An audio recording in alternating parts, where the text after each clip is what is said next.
وما من دابۃ فی الارض، اور زمین پہ چلنے پھرنے والی کوئی بھی مخلوق ایسی نہیں ہے، الا علی اللہ رزقھا، مگر یہ کہ اس کا رزق اللہ کے ذمہ کرم کے اوپر ہے۔ ہمیں تو چند ایک مخلوقات نظر آ رہی ہیں نا جن کا رزق آپ دیکھ رہے ہیں۔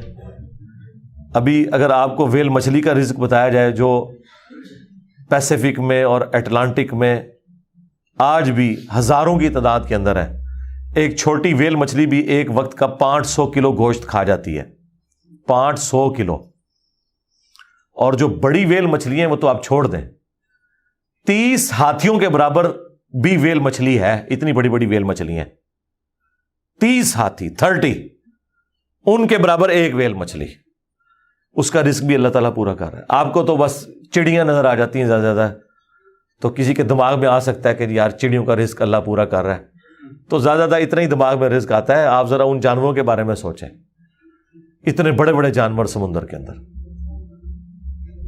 خشکی میں تو اتنے بڑے جانور ہی نہیں ہیں جتنے پانیوں کے اندر موجود ہیں، اور ان تمام کے رزق کی ذمہ داری اللہ تعالیٰ نے لی ہوئی ہے۔ لیکن یہ رزق کی ذمہ داری ہے کوشش کے ساتھ جڑی ہوئی ہے۔ یہ نہ سمجھیں کہ ویل مچھلی کے منہ میں آگے اللہ تعالیٰ کو چیز ڈال دیتا ہے، نہیں، کوشش کرنی پڑتی ہے، انسان کو بھی کوشش کرنی پڑتی ہے۔ اللہ نے دنیا کو اسباب کے ساتھ جوڑا ہوا ہے، ہاں کوشش کرو گے رزق ملے گا۔ پوٹینشلی رزق اللہ تعالیٰ نے قیامت تک کے لیے اس پلانٹ ارتھ پہ رکھ دی ہے۔ دیکھیں آج سے آلموسٹ 200 سال پہلے تک تو کسی کو پتہ ہی نہیں تھا کہ زمین میں انرجی کا اتنا بڑا خزانہ موجود ہے تیل کی شکل میں۔ 1853 میں وہ پہلا کنواں پنسلوینیا میں امریکن سٹیٹ کے اندر دریافت ہوا تھا، کرنل ایڈون نے کیا تھا، اتنی ماشاءاللہ مٹھی داڑھی تھی، ہے کرسچن تھے ویسے وہ۔ اور عرب ملکوں میں وہ تو 20ویں صدی کے اندر تیل نکلا ہے، 1960 کے قریب جا کے یہ تیل نکلا ہے عرب ملکوں میں۔ اب میرا سوال یہ ہے کہ 1300 سال تک سارے بزرگان دین آج عمرے کے لیے جاتے رہے، جو نیچے نگاہ مارتے تھے تو ساتوں زمینیں کراس اور اوپر عرش پہ نگاہ پہنچتی تھی، کسی بزرگ کو تیل نہیں نظر آیا عرب کی سرزمین میں۔ ایسے بزرگوں سے جان چھڑا سکتے تھے، جو اتنے تے گئے نہیں ہون گے، تے مکے مدینے تے گئے سن نا، وہ تو لنگے نے نا، کسی کو تیل نظر آیا۔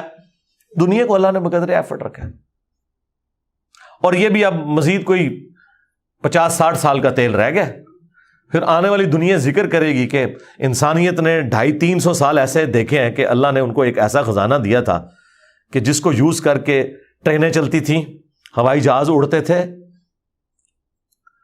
اور وہ زمین سے تیل نکلا تھا۔ بعد کے لوگوں کے لیے تو ابھی پرابلم ہے ظاہر ہے، اسی لیے تو اب بیٹریوں کی طرف، سولر کی طرف شفٹ ہو رہے ہیں، لیکن بہرحال سولر ہو یا بیٹریاں ہوں، وہ تیل کا تو مقابلہ نہیں کر سکتی۔ آپ کو 1 لیٹر پٹرول جو انرجی دیتا ہے، وہ انرجی بنانے کے لیے تو آپ کو کتنا بڑا ایریا چاہیے سولر پینلز کا، تب وہ انرجی ملے گی۔ تو اس کے لیے تو پھر آپ جہاز جو سولر والے انہوں نے بنائے بھی ہیں نا، وہ اتنے بڑے بڑے جہاز ہیں اور مسافر اس میں تھوڑے سے ہی بیٹھتے ہیں۔ یہ جو بوئنگ 747 یا ایئر بس 380 جو 500 مسافروں کو لے کے جا رہی ہے، اس کی انرجی اگر آپ کو سولر پینل سے کرنی پڑ جائے تو اس جیسے 50 جہاز بنائیں تو تب جا کے اس میں اتنے بندے بیٹھیں گے۔ یہ تو ایک بہت بڑی تکلیف دہ چیز ہے۔ تو اللہ تعالیٰ نے بہرحال سولر کی شکل میں ایک اور خزانہ دیا ہے، اس کے اوپر محنت ہو رہی ہے، بیٹریز کے اوپر محنت ہو رہی ہے۔ تو اللہ نے پوٹینشلی رزق انسانیت کا، اور رزق میں صرف کھانا پینا نہیں ہے، تمام ضرورت کی چیزیں۔ اس وقت تو ہمارا رزق، وہ مجھے اشفاق احمد صاحب کی بات یاد آئی، وہ کہہ رہے تھے 1960 میں وہ کہہ رہے تھے کہ میری تنخواہ کا 10% کیا 5% بھی ان چیزوں پہ نہیں لگتا تھا جن چیزوں پہ اب آ کے میری تنخواہ کا 80% لگ رہا ہے، کیونکہ اس وقت انسان کی بنیادی ضرورتیں نہیں ہوتی تھیں۔ بلکہ آپ لوگوں نے اپنی زندگی میں دیکھ لیا ہے کہ پچھلے 10-12 سال کے اندر آپ کی زندگی میں 2 چیزیں، ایک سمارٹ فون اور دوسرا انٹرنیٹ، یہ ایسا داخل ہوا ہے کہ آپ گرمی میں پنکھا بند کر کے بیٹھ جاتے ہیں، انٹرنیٹ نہ بند ہو جائے کہیں، اگر UPS بند ہو گیا، کیونکہ وہ تو آپ کی سانس چلا رہا ہے نا۔ ہاں، پہلے یہ سانس بند ہوتی تھی پنکھا بند ہونے سے، اب پنکھا بند ہونے سے نہیں ہوتی۔ آپ نیٹ کا کنیکشن دیں، 2-2 گھنٹے بیٹھ کے لوگ نیٹ کے اوپر اور واٹس ایپ پہ ایک دوسرے کے ساتھ میسجنگ کرتے رہیں گے، پسینے چھوٹ رہے ہیں، ان کو کوئی پرواہ نہیں۔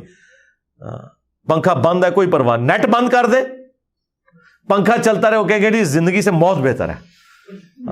یہ ہو گیا ہوا ہے. تو یہ تو آپ کی زندگی میں ابھی یہ انٹر ہوئی ہے نا چیز. الیکٹریسٹی ایک بنیادی ضرورت بن چکی ہوئی ہے. یہ سارا رزق ہے اللہ کی, نعمتیں ہیں اللہ تعالیٰ کی, اور اللہ تعالیٰ یہ ساری نعمتیں وقت کے ساتھ ساتھ ایکسپلور کروا رہا ہے, پوٹینشلی زمین کے اندر موجود تھیں. تو اللہ تعالیٰ فرماتا ہے تمام چلنے پھرنے والوں کے رزق کی ذمہ داری ہمارے اوپر ہے.